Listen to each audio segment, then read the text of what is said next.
বাংলাদেশে অভ্যুত্থানের পূর্বে অধিকাংশ মিডিয়া হাউস বিভিন্নভাবে আওয়ামী লীগের নেতাদের দ্বারা কন্ট্রোল হতো। এটা তিক্ত সত্য, এটা হওয়া উচিত ছিল না।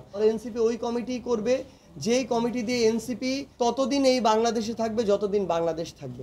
আগামীর বাংলাদেশে কেউ শেখ হাসিনা হয়ে উঠতে দেওয়ার সুযোগ দেয়া হবে না। আওয়ামী লীগ আশা, তার মানে হচ্ছে অভ্যুত্থানটা মিথ্যা। আমরা যদি ফেব্রুয়ারিতে নির্বাচন হয় এটার জন্য আমরা প্রস্তুত কিনা, এই প্রস্তুতির জন্য আজকে আমরা এখানে। আমরা মনে করছি আমাদের প্রত্যেকটা জেলায় যেতে হবে। জেলা কমিটি, উপজেলা কমিটি, ইউনিয়ন ওয়ার্ড কমিটি আমরা নভেম্বরের 30 তারিখের মধ্যে করতে চাই। যদি আমরা এটা করে ফেলতে পারি, আমাদের এই লক্ষ্যটা পূরণ করতে পারি, তাহলে ফেব্রুয়ারিতেও যদি নির্বাচন হয়, এনসিপি বাংলাদেশের অন্যতম গুরুত্বপূর্ণ রাজনৈতিক দল হিসেবে বাংলাদেশের হয় সরকারি দলে কিংবা শক্তিশালী বিরোধী দলে যাওয়ার জন্য এনসিপি তাদের জায়গা থেকে ফাইট করবে। এবং আমরা বিশ্বাস করি ওই সাংগঠনিক শক্তিমত্তার দিকে আমরা আগাচ্ছি। এনসিপি যদি রাজনৈতিক দল হিসেবে কাজ করতে চায় তাহলে এনসিপি ওই কমিটি করবে যেই কমিটি দিয়ে এনসিপি ততদিন এই বাংলাদেশে থাকবে যতদিন বাংলাদেশ থাকবে। সো এটা তো আমার দলের স্বার্থ, এটা আপনার ব্যক্তি বা আমার ব্যক্তির পর্যায়ে পড়েই না।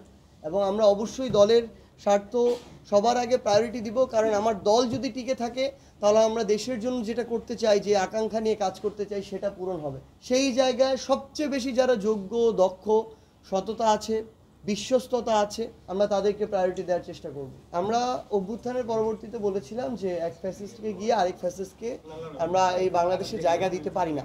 আমাদের আবার এটাকে ফ্রেমিং করারও একটা দিক আছে। আমরা সবাই এই ফ্রেমিংটা একটা নির্দিষ্ট দলকে টার্গেট করে করি। ব্যাপারটা শুধু একটা নির্দিষ্ট দলের মধ্যে সীমাবদ্ধ না। এখন বাংলাদেশে ধরেন 5টা রাজনৈতিক দল হলো, এর মধ্যে আরেকটা দল এই চরিত্রে আসতে যাচ্ছে, বা আমি যাকে কল্পনা করি তাদের মধ্যে কেউ আসতে যাচ্ছে। এটা সবার জন্য প্রযোজ্য। আগামীর বাংলাদেশে কেউ শেখ হাসিনা হয়ে উঠতে দেওয়ার সুযোগ দেয়া হবে না। কেউ নতুন করে স্বৈরাচারী বা ফ্যাসিস্ট আওয়ামী লীগ হয়ে উঠতে দেওয়ার সুযোগ দেওয়া হবে না।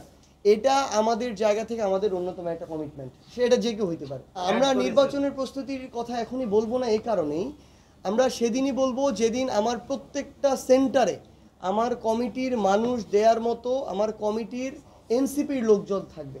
যদি আমাদের যে শর্তগুলো নির্বাচনের পূর্বে, জুলাই সনদের আইনগত ভিত্তি, আমাদের বিচারিক প্রক্রিয়ার একটা দৃশ্যমান অবস্থা, এগুলো যদি ক্রস করে যেতে পারি, অতিক্রম করতে পারি, তাহলে অবশ্যই আমরা নভেম্বরের পর থেকে আমরা ওই নির্বাচনের প্রক্রিয়ার দিকে যাব। কোনো একটা টেলিভিশনের সম্মত অনুমোদন হয়েছে, সেখানে আমরা যতদূর জেনেছি যে এনসিপির একজন আছে, কিন্তু একজন মিলে তো একটা টেলিভিশন পাওয়া যায় না। সেখানে আমরা তো এটাও শুনেছি বিএনপিরও লোকজন আছে, কেউ বিভিন্ন পদে থাকা, জামায়াতের এরকম আছে, স্বতন্ত্র আছে। কেন শুধু এনসিপিটাকে ফোকাস করা হয়? আমরা মনে করি এটা একটু উদ্দেশ্য প্রণোদিতভাবে প্রশ্নবিদ্ধ করার চেষ্টা। এক, দ্বিতীয়, এই প্রশ্নের লেয়ার আমি একটা জিনিস বলি ভাই, একটা তিক্ত সত্য বলি।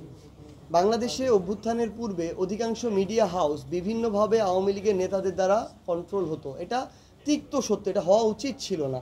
এটা পেশাদারিত্বে বাধা, এটা আমি আক্ষেপের জায়গা থেকে বলি।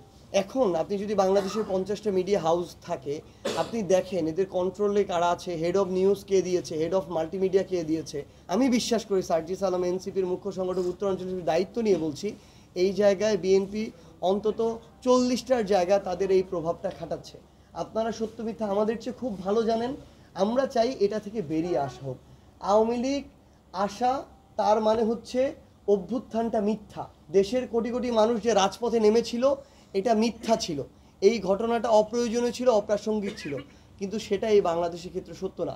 যারা এই দিনের বেলা রাতের বেলায় স্বপ্ন দেখেন যে আওয়ামী লীগ ফিরে আসবে, আপনারা এই স্বপ্ন দেখা বন্ধ করেন, না হলে আওয়ামী লীগ যে পথে গেছে আপনাদের ওই পথে